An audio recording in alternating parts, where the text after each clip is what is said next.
Chapeau bas, messieurs. Un génie.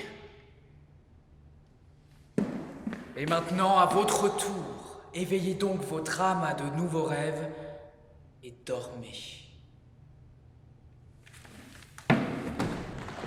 Florestan de mon cœur, ces sentiments personnels sont peut-être dignes d'éloge, encore qu'un peu subjectifs, mais si peu d'intention que Chopin ait à ce que l'on découvre son talent, moi aussi, j'abaisse mon chapeau devant son génie, son grand effort, son zèle et sa fantaisie.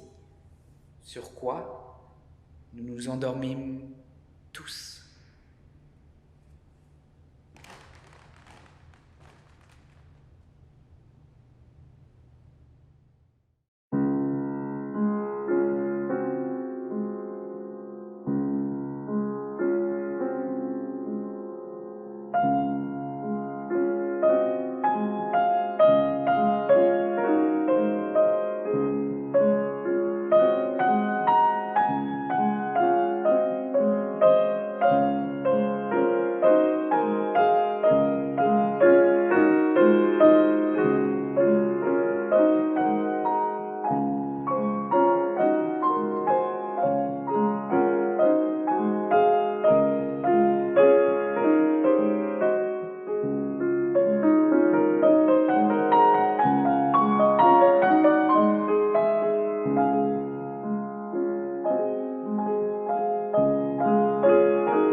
My dear life, I arrived here fairly comfortably, though expensively, and I'm glad that I am remaining here.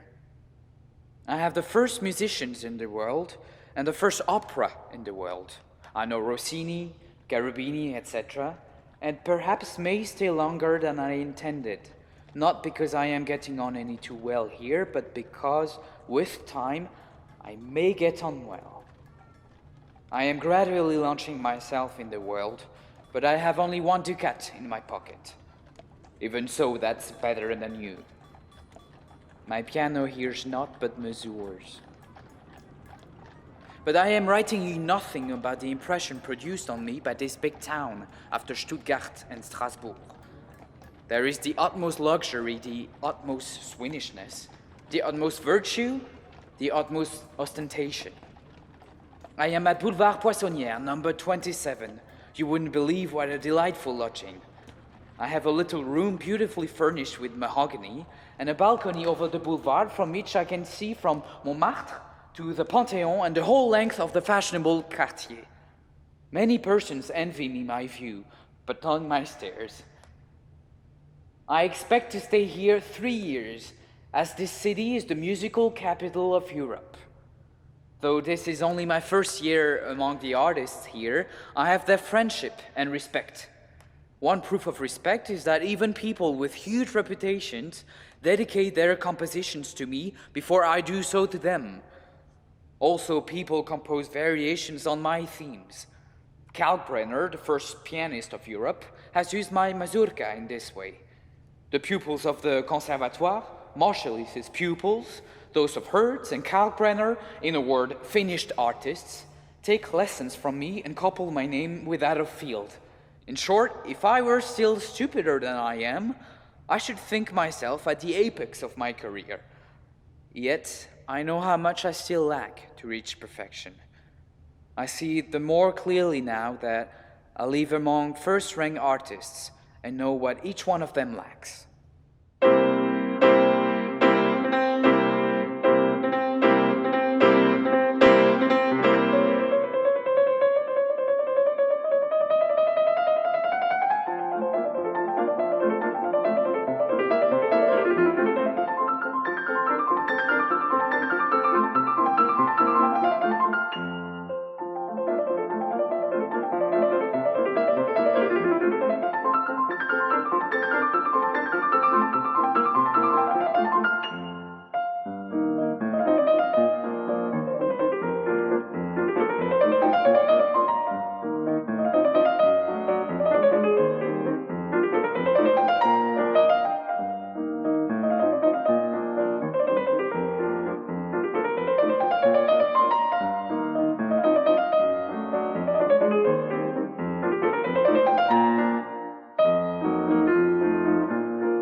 This letter was begun yesterday to be finished today.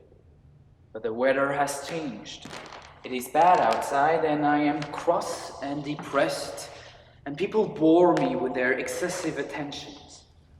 You would not believe how sad I feel that I have nobody to whom I can cry out loud. You know how easily I form acquaintanceship. You know how I like human company. But I am up to my ears with such acquaintances. There is nobody with whom I can sigh. That is why I suffer, and you will not believe how I search for relief. That is solitude. So that nobody would drop in on me all day, that nobody would strike up a chat. Even as I write to you, I cannot stand the ringing of the doorbell. I can't breathe, I can't work. I feel alone. Often when I come in, I look to see if there is nothing left of you. And I see only the same place by the couch where we drank our chocolate. More of you has remained in my room. On the table lies your embroidery, that slipper folded inside an English blotter. And on the piano, a tiny pencil, which was in your pocketbook and which I find most useful. Everything modern has gone out of my head. I turn all the more to you, take you by the hand, and weep. I have had your letter from last week. We shall not meet then, till later. And perhaps not at all, for seriously my health is bad. I am gay on the outside, but inside something gnaws at me, some presentiment, anxiety, dreams or sleeplessness, melancholy, indifference, desire for life, and the next instant, desire for death. Some kind of sweet peace, some kind of numbness, absent-mindedness, and sometimes definite memories worry me. My mind is sour, bitter, salt, and some hideous jumble of feelings shakes me. I am more stupid than ever. My life, forgive me. Enough!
Here we have had such a beautiful summer as I cannot remember for a long time. And the vineyard harvest is particularly good. In Burgundy, it is even better than in the year 1811, for qualité but not for quantité. I should like to fill up my letter with good news, but I know none, except that I love you and love you. I play a little, I write a little. Sometimes I am satisfied with my new sonata, and sometimes not. I throw it in a corner and take it up again. Perhaps it is bad, but why be ashamed to write something without conforming to the rules? Results alone can show whether one is right or wrong. I have 3 new mazurkas, but time is necessary to judge them well. When one does a thing, it appears good, otherwise one would not write it. Only later comes reflection, and one discards or accepts the thing.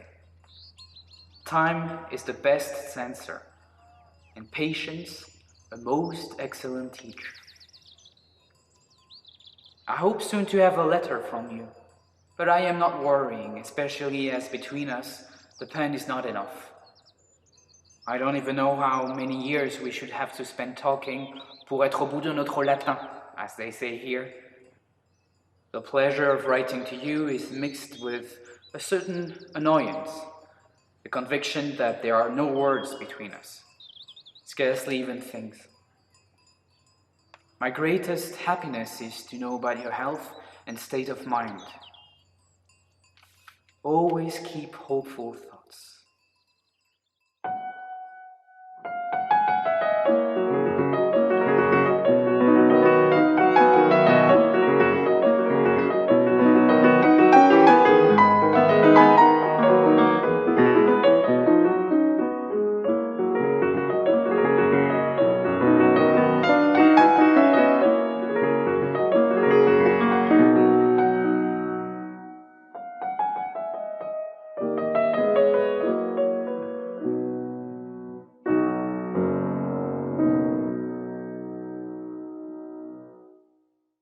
I expect to stay here 2 or 3 more weeks. The leaves have not all fallen, only turned yellow. I hope Paris will have good weather for this month's celebrations. This year, it's not as the last year. It is to be illuminated. On the Seine, there are several vessels very smartly got up, and gondolas in the Venetian style that ply in the evenings. This novelty delights the boulevard crowds, and it is said that great numbers of persons go on the water. This year, the Champs-Élysées are to be less brightly lit, but on the other hand, there is to be a mass of lights on the quay, also fireworks, numbers of boats crowded together, and so on.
Oh, how time goes.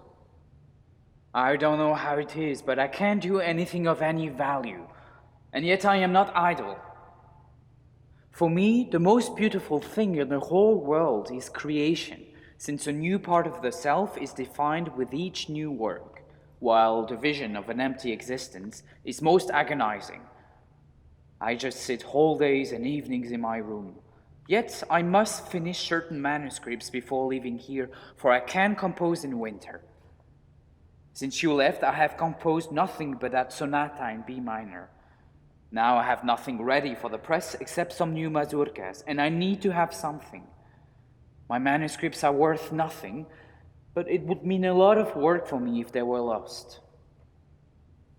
Believe that I am well, that illness is far from me, and I have only happiness before me. As you wish me to let you know before I come, I haste to inform you that I shall have the pleasure of greeting you in Paris on Sunday. I believe at noon. I do not know exactly at what hour these vehicles arrive, but it is during the day. Be so kind as to have a fire lit in my lodging, and I thank you in advance for all of this. I will say goodbye for the present. Good day.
I feel strange here this year.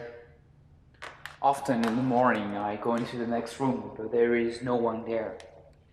Sometimes I seem to fill the place of an acquaintance who comes in for a few days, so I do not drink the chocolates in the morning and have moved my piano. It is by the wall where the little sofa and the table used to be, where my dear sister Witwicki often sat embroidering my slippers. On the table lie some of my music papers.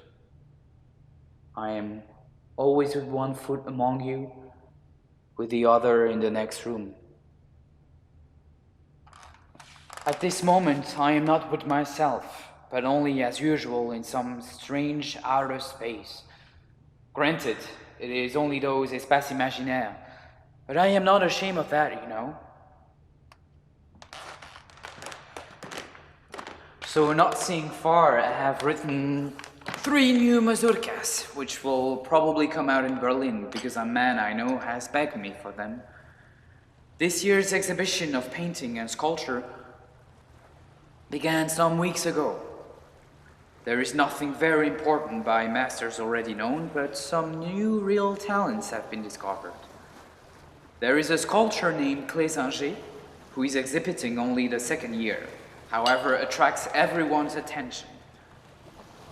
I should like now to finish my violoncello sonata, the Barcarolle, and something else that I don't know how to name, but I doubt whether I shall have the time, for the rush is beginning.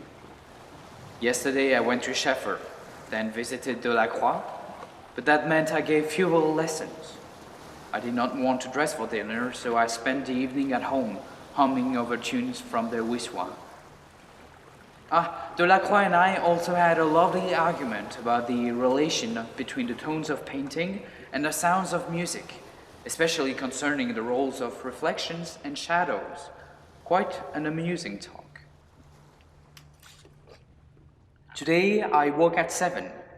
Durand came and brought some chocolate. My chocolate is sent from Bordeaux, where they make it specially without any flavoring in a private house belonging to the cousins of one of my pupils. He keeps me going with chocolates. Today we again had a little frost in the morning, but fortunately it did no harm to the crops, which are expected to be good this year. I forget many interesting things I could write to you, and write dull ones instead. But forgive me, my head is not always equally clear. Today, I have decided to send off this everlasting letter, so be satisfied with the news that I am well, and that today there is sunshine for the first time in a week.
lorsque les enfants du monde me croient tranquille, je cache à leur regard une âme tumultueuse.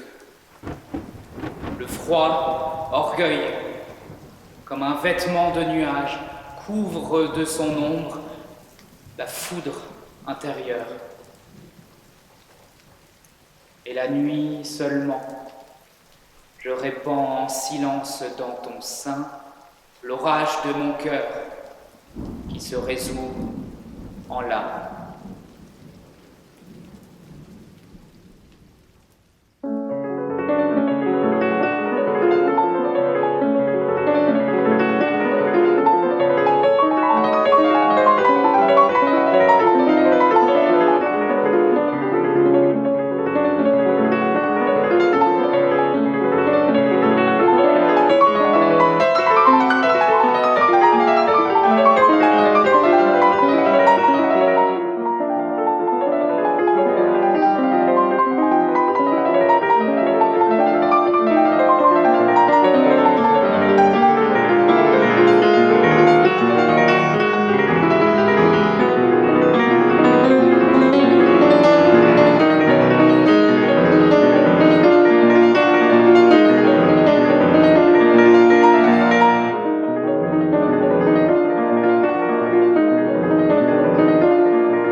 I have not written to you for a long time, for it's this way. The more behindhand I get, the more things accumulate to write about, and so many that the sheer mass of them ends in nothing at all. That's how it is today that I am writing you only a few words, so that you may know I am well and have had your letter. My thoughts are occupied with my concert, which is to be on the 16th of this month. My friends came one morning and told me that I must give a concert, that I need not worry over anything, only sit down and play. All tickets have been sold out for a week, and the court has ordered 40 tickets. The public is putting down names for a second concert, of which I am not thinking. I am astonished at such empressement. And today I must play, if only for conscience sake, for I believe I am playing worse now than ever before. I shall play Mozart's trio with Schumannm and Allard. The hall is conveniently arranged and has room for 300. Pleyel always jokes about my stupidity and will decorate the steps with flowers to make me more willing to play. I shall be as if at home, and my eyes will meet scarcely any but familiar faces. I have a piano here already and play on it. Ah.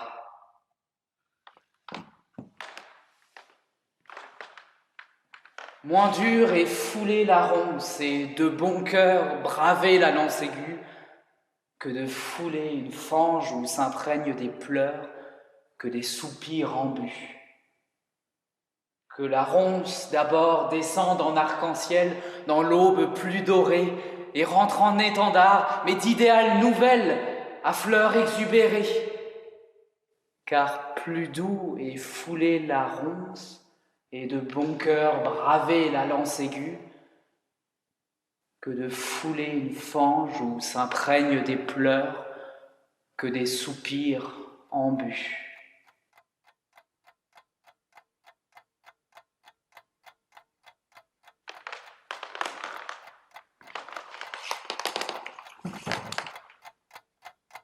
All Paris is ill.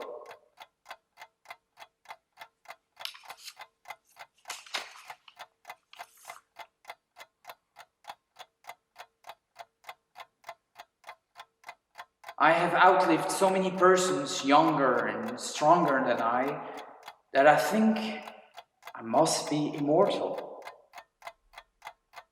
The weather is frightful, and you do well to be under a clear sky. Stay there and keep well and in a good humor. I will try to give you some news that will be better than our climate, but for that, this hateful year must end. Time is a great physician. I have not managed to get over it yet. That is why I don't write to you, for what I begin, I burn. There's no use in writing.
Misfortune and misfortune.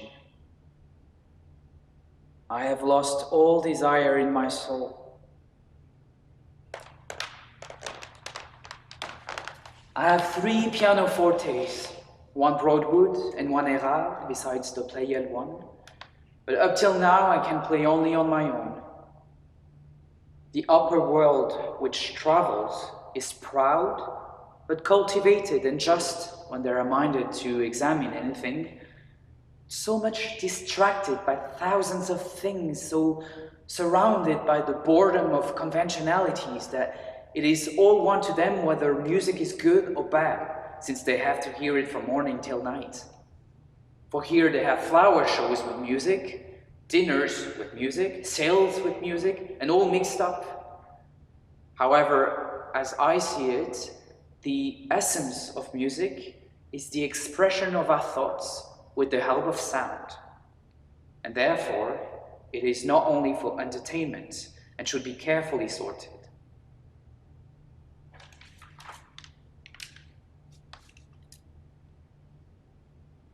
God has preserved you these last days, which have been the real beginning of the apparently motivated obstinacy of 2 parties. Up till now, it was in people's heads, in their imaginations, in books, in the name of culture, of justice, of solidarity, and so on. But now this mud and misery will call for revenge. And to revenge there is no end. A civil war of principles, then inevitably the fall of civilizations as the minds of today conceive of it. In a few hundred years, your great-great-great-grandchildren will travel from a free Poland to a regenerated France, or to something else in France's place. I can't finish your letter. My nerves are all on the jump. I suffer from some kind of silly depression. And with all my resignation, I don't know, I worry about what to do with myself.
Following these parenthetic remarks, I must frankly admit to you that I don't yet know what I shall do in the autumn. But whatever should happen, don't blame me if you hear nothing from me, for I often think about writing to you. If you see Mademoiselle de Rosière or Ximawa, one or the other will have news of me, if not directly from me, in any case, from some one of our common friends. There is a beautiful park here, so I feel as happy here as is permitted to me at all. Of musical ideas there can be no question. I am utterly out of the running and make on myself the impression of an ass at a masquerade, or rather a fiddle's E-string on a bass viol, astonished, tricked, knocked off my balance. If only London were not so dark and the people so heavy, and if there were no fogs or smells of soot, I would have learned English by now. But these English are so different from the French, to whom I have grown attached as to my own. They think only in terms of pounds. They like art because it is a luxury, kind-hearted, but so eccentric that I understand how one can himself grow stiff here or turn into a machine. If I were younger, perhaps I would go in for a mechanical life, give concerts all over the place and succeed in a not unpleasant career, anything for money. But now it is hard to start turning oneself into a machine. It is fine weather here today, so nothing dry can enter my head. The warmer air of Paris, the warmer air of the arts. The park has a wonderful light on it. It is morning, and I forget everything. I am with you. I am happy. And I shan't think about the winter till it is imperative to do so. Now I embrace you heartily.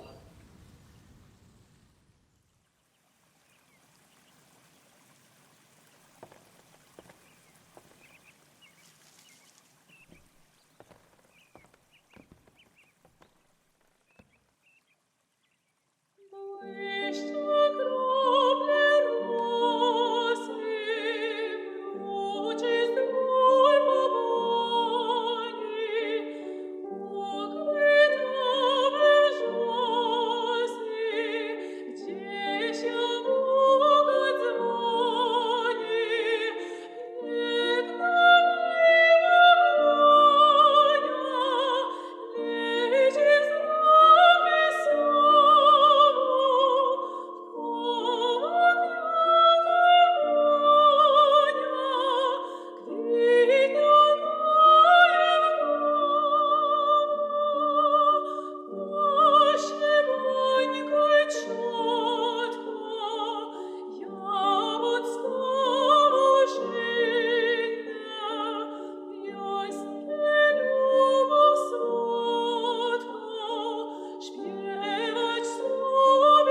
comme qui, sans un mot, te lancerait soudain des violettes dans les yeux, à pleine main, ou d'un acacia berçant tout doux les branches, le parfum, tel une aube en sa nativité, des blanches fleurs ferait choir sur les touches blanches du clavier découvert d'un pianoforte, ou, comme quand au seuil se tient une personne, la lune, qui de loin se mêle à ses cheveux, lui pose sur le front les feux d'une couronne ou d'un tortil d'argent les épis lumineux.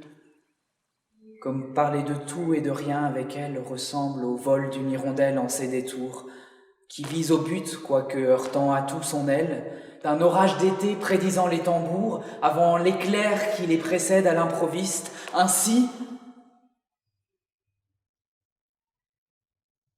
Mais je ne dirai rien, car je suis triste.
If I were well, I would pay a visit tomorrow to embrace you.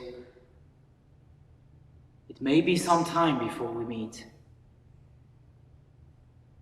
You are my old cembalo on which time and circumstance have played their dismal tremolo, Yes, too old Chambly, though you will object to such companionship.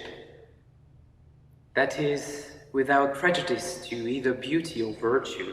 La table d'harmonie is excellent, but the strings have snapped and some of the pegs are missing.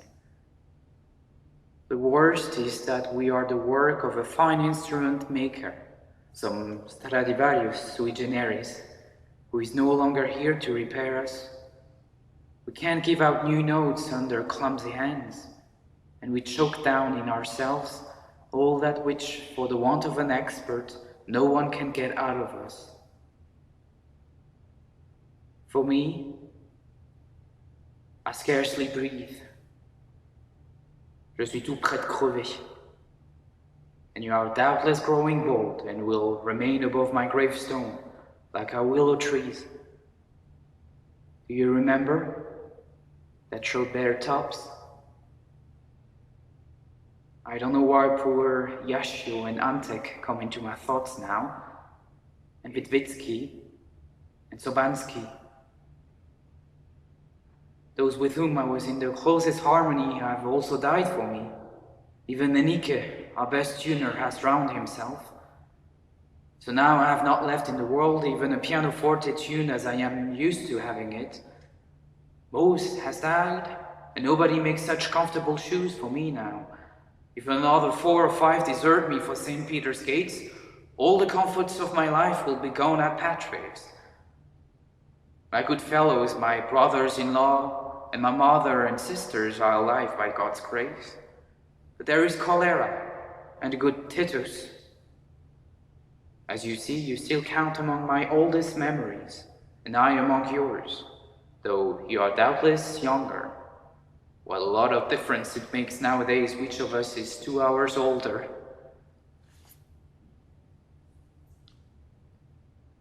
If I were healthy and could give 2 lessons daily, I would have enough for a decent life here. But I am too weak, and I am gathering some strength in order to try writing some mazurkas. And I asked Grishmama to have fresh violets placed in my bedroom, so it would smell nicely, and I could still have a little poetry while I lie here. I'm vegetating and waiting patiently for the winter. I dream now of home, now of Rome, now of joy, now of grief. Nobody plays as I like nowadays, and I have grown so forbearing that I could listen with pleasure to Stravinsky's oratorio and not die. I remember Noblin, the painter, saying that a certain painter in Rome had seen the work of another one and found it so unpleasant that he died. What I have left is just a big nose and an undeveloped 4th finger. You are a worthless person if you don't write me a line in answer to this present epistle. Be happy. I embrace you heartily. Write and forgive my being cross and impatient. I'm ill. Adieu, dear and loved friend.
La musique est une chose étrange. L'art, c'est l'art. Et puis voilà tout.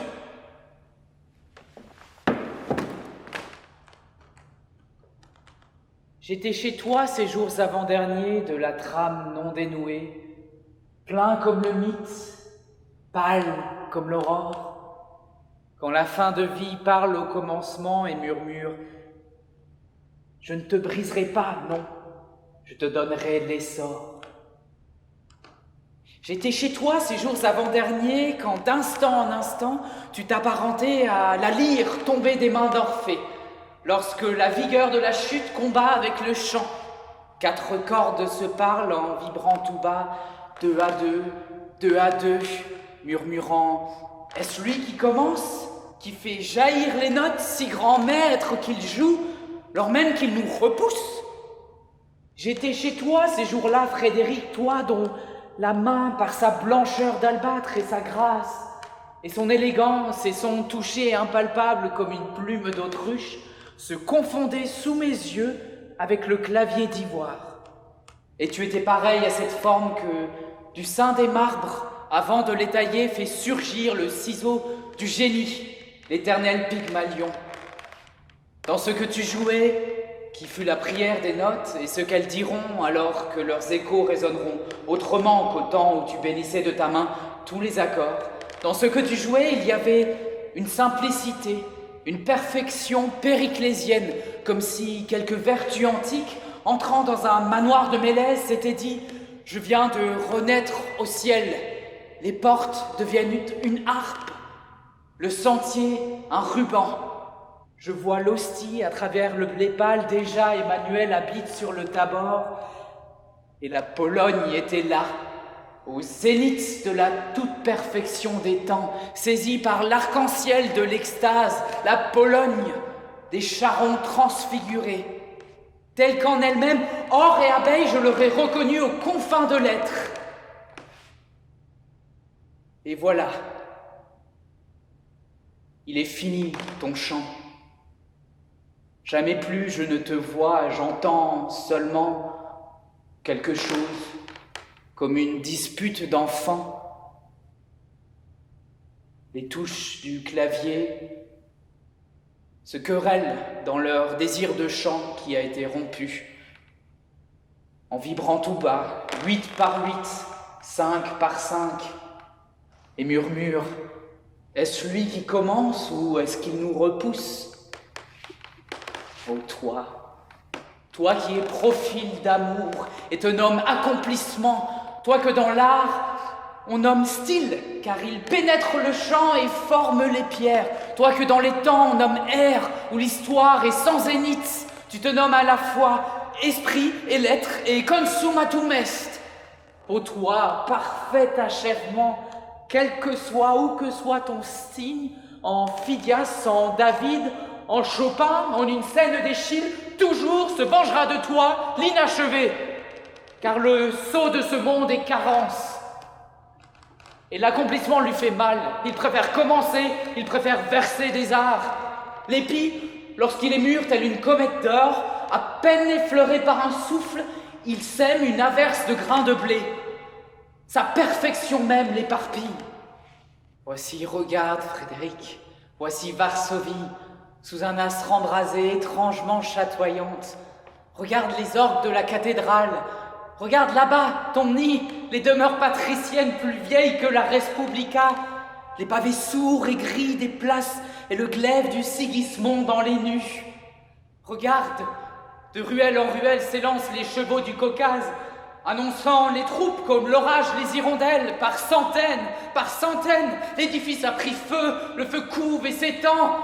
Voici le long du mur, je vois les fronts en deuil des veuves, refoulés par les crosses. Je vois encore, malgré la fumée entre les colonnes du balcon, une sorte de cercueil que l'on hisse. Il tombe, ton piano!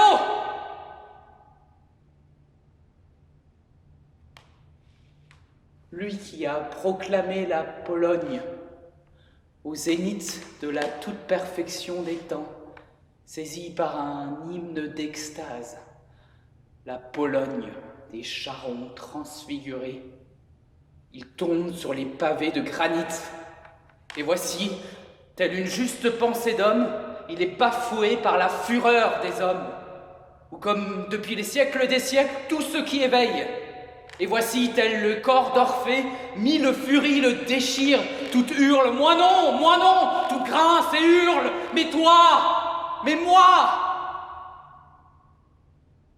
Faisons jaillir le chant du jugement, clamons, réjouis-toi, lointain héritier, les pierres sourdes ont gémi, l'idéal